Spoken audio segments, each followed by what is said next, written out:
Bueno, buenos días, compañeras, compañeros. Bien, tal como señalamos en días pasados, el gobierno federal ha utilizado el método de la filtración en el extranjero para dar a conocer sus proyectos. No se los presenta a los mexicanos, sino a los poderes económicos extranjeros, a los grandes centros financieros, a los grandes mercados internacionales. De la misma manera, en días pasados se filtró la noticia de que el gobierno federal impulsará una reforma fiscal para imponer IVA en medicinas y alimentos, y en general libros, transporte público, colegiatura, vivienda, rubros, todos ellos que carecen actualmente de este gravamen. De tal forma que se apresta el gobierno federal a darle un golpe a la población con la imposición de este gravamen al consumo popular. El gobierno habla de obtener 50,000 millones de dólares con su reforma fiscal, o sea, alrededor de entre 500,000 y 600,000 millones de pesos, lo cual nos indica dos cosas muy importantes. En primer lugar, el tamaño del golpe que se quiere dar a la población, es decir, realizar una reforma fiscal para obtener más de 500,000 millones de pesos. Esto significa extraer de los bolsillos de las clases medias y de las clases populares una suma cuantiosa de recursos que generaría automáticamente un empobrecimiento de la población superior al 10%. Con ese golpe, los ingresos de clases medias y clases populares bajarían en términos netos por lo menos en un 11%. O sea, la reforma fiscal del gobierno federal haría más pobres a los que ya son pobres y mandaría a la lista de pobreza a muchas personas que hoy se encuentran todavía en los estratos medios. Pero por otro lado, el anuncio del gobierno nos indica el tamaño de la transferencia de la riqueza petrolera que quieren hacer. Entonces, reitero esta explicación. Si la reforma fiscal que están anunciando puede llegar, según ellos, a generar para el fisco hasta 600,000 millones de pesos, eso quiere decir dos cosas. Por un lado, que el golpe a la población será definitivamente salvaje, y por otra parte, que ese es el tamaño de la transferencia de recursos de la renta petrolera a las compañías extranjeras en el que están pensando. O sea, estarían transfiriendo por lo menos la mitad de las ganancias del petróleo que actualmente tenemos. Y con ello, pues obviamente, estaría perdiendo la nación su riqueza más importante. Bien, simple y sencillamente, en el caso del IVA, el IVA en alimentos representa más o menos 120,000 millones de pesos. Eso quiere decir que no solo es el IVA en alimentos, como están pensando, sino IVA en alimentos, también en medicinas, libros, transporte público, colegiatura, vivienda, y que además están pensando en subir la tasa del IVA, que actualmente es del 16% a 19%. el golpe a las clases medias y a las clases populares sería definitivamente salvaje. Por ese motivo nos parece tan importante hacer esta denuncia. Morena rechaza cualquier aumento al IVA, así como también Morena rechaza que se ponga IVA a alimentos, medicinas, libros, transporte público, colegiaturas y vivienda. Esa es nuestra postura al respecto. Estamos a sus órdenes para cualquier pregunta. Se había ya hecho una crítica evidentemente de la filtración o del pronunciamiento que había hecho el presidente Peña Nieto ya en Londres sobre la reforma energética. Ahora será esta circunstancia donde se filtra esta información sobre un proyecto que aquí todavía no se ha hecho público, que todavía ni siquiera se manifiesta una postura al respecto. ¿Qué mensaje, más allá de este análisis de lo que implicaría, qué mensaje da el que el gobierno actúe de esta manera? Que el gobierno esté anunciando o filtrando sus decisiones en el extranjero nos da este mensaje: con quienes quiere quedar bien no es con los mexicanos, con quienes quiere quedar bien es con los organismos financieros internacionales,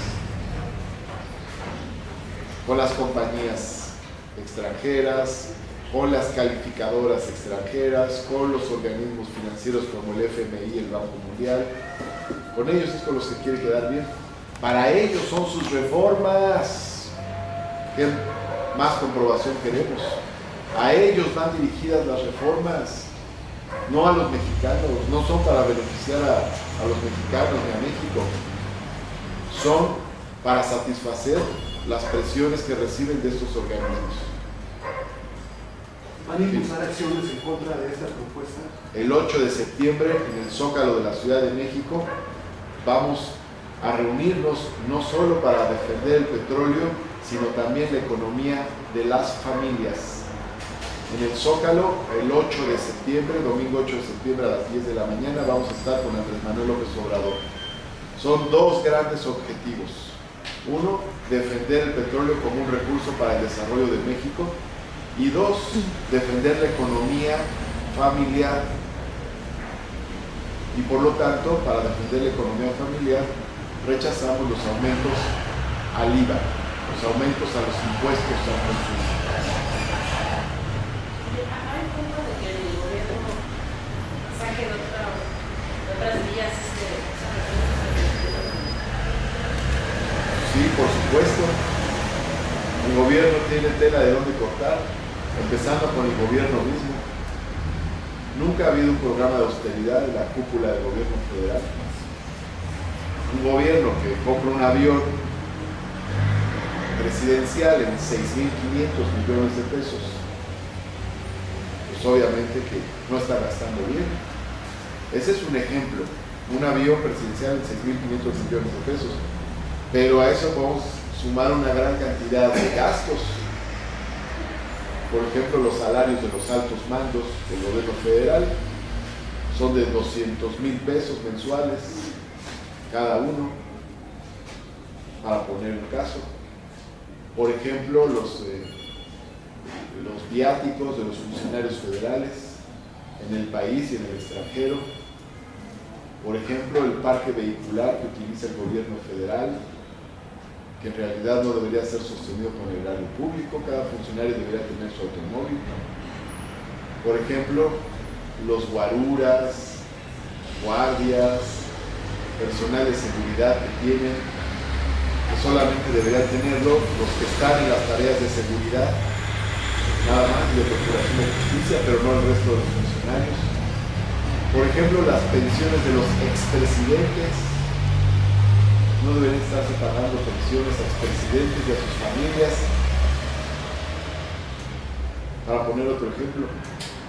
Ahora, hay más en el caso de los otros poderes. Los salarios de los ministros de la Corte, las prestaciones de los ministros de la Corte. Y luego está,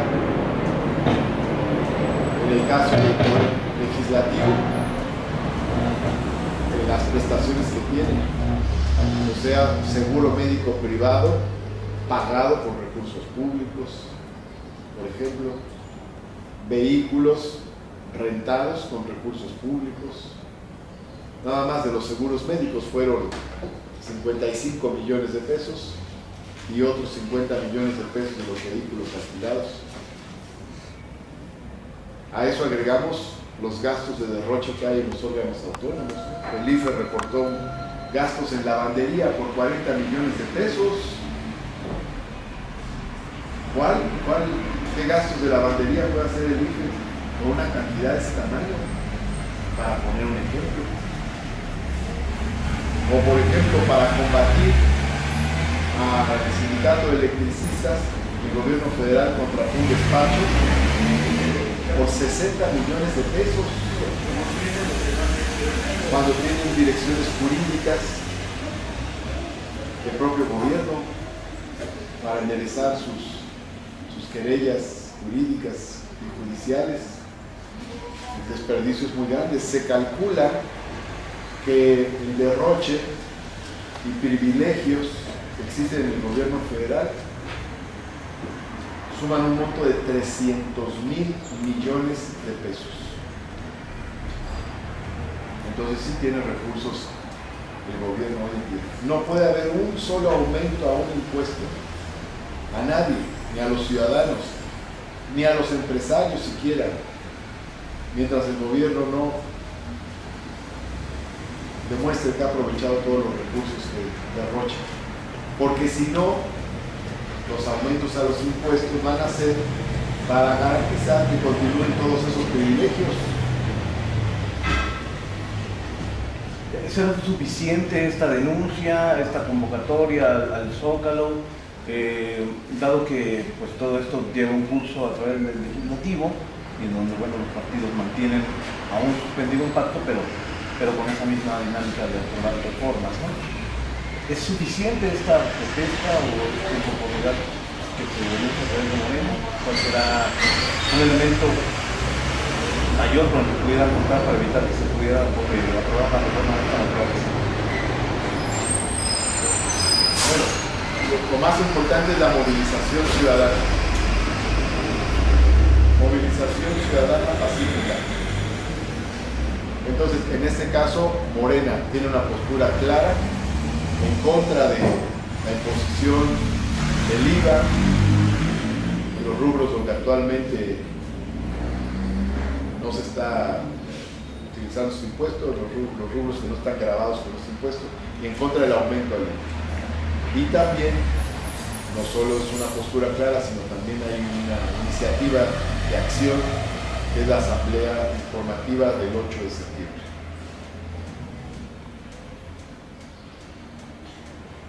¿Cuándo se presentaría esta iniciativa presidencial? No sabemos.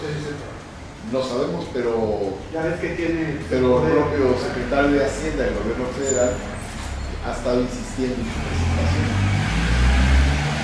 Y como sabemos, ambas iniciativas están asociadas, la llamada reforma fiscal y la energética.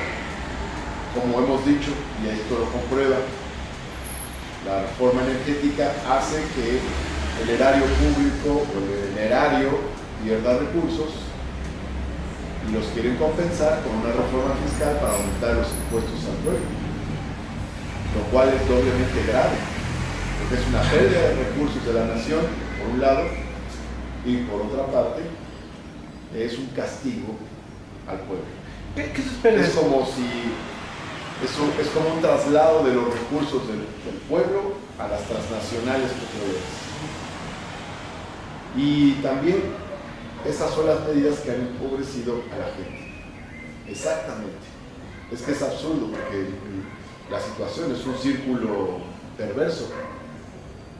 Los voceros del gobierno federal dicen, es que tenemos que hacer reformas estructurales para combatir la pobreza que hay en el país. Pero esa pobreza existe por esas reformas estructurales. Llevamos 30 años de reformas estructurales neoliberales. ¿Desde el 70? Pues, básicamente 30 años. Martí, respecto a la reforma fiscal, el día de ayer se hablaba de que en esta iniciativa se iba a meter a la cárcel a los deudores de la banca. ¿Sabes algo de esto? ¿Alguna opinión que tengas? De hecho ya ha habido reformas, ¿no? En el 2002 hubo reformas para castigar más severamente a los deudores de la banca. Y es curioso porque a quienes castigan son a los pequeños deudores, al pequeño empresario, al tarjetaviente, al pequeño deudor de la banca. Lo cual es absurdo porque la banca está recibiendo el dinero del FOBAPROA, que suma 90,000 millones de dólares. La banca es sostenida por el Estado, aunque sea una banca privada. El Estado le está pagando a la banca el quebranto de los años 90. Vamos a tardar 70 años para terminar de pagar esa deuda, que son 90,000 millones de dólares. Pero ahorita, perdón compañero, nada más reporteros y ahorita platicamos. ¿Qué se espera del evento del 8? Es decir, es una asamblea, pero se van a dictar ahí directrices, el rumbo de acciones específicas. Bueno, no puedes adelantarlas en concreto, pero ¿cuál es esta finalidad? El 8 de septiembre va a ser una asamblea ciudadana muy importante porque es la primera gran respuesta de la sociedad mexicana en contra del programa de contrarreformas o reformas neoliberales impulsadas por el gobierno de Peña Nieto. Se va un plan, una lucha crítica ahí anunciada. La primera gran asamblea en el Zócalo de la Ciudad de México en contra de este programa de reformas neoliberales de Peña Nieto. Por un lado tiene esa importancia y en segundo lugar la asamblea va a permitir una información exhaustiva de lo que pretende hacer el gobierno federal. Y en tercer lugar, la asamblea va a dar pie a planteamiento de nuevas actividades, de nuevas tareas para frenar este problema. Muchas gracias, que tengan un bonito día.